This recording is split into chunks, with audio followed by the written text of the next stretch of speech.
Hi friend, तो हम लोग शूटिंग पे आ गए हैं।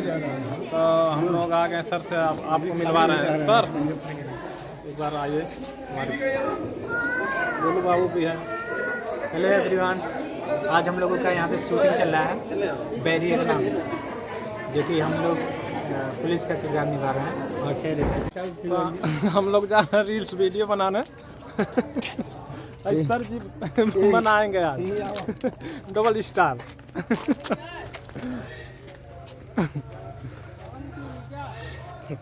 क्या बुलाओ तो पुलिस।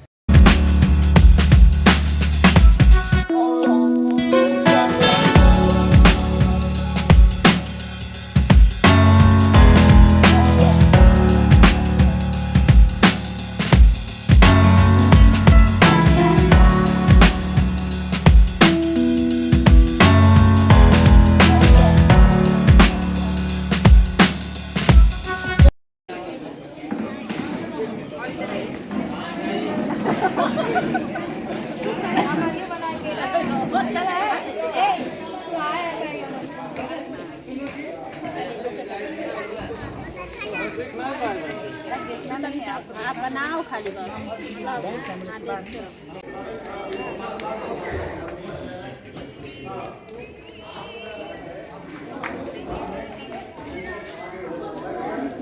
15 सेकंड का है। अरे माँ दिल का हमारे जीजा है।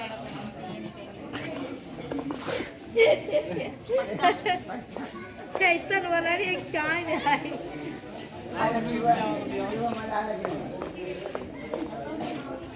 मजा आने लगा। मैं बता रही हूँ 10 दिन से आई हूँ, जैसे मुझे अपने पसंद की रील्स वीडियो बनाकर तो मज़ा आ गया। और आप लोग बताइए, आप सबको वीडियो कैसा लगा, कमेंट में हमें ज़रूर बताइएगा।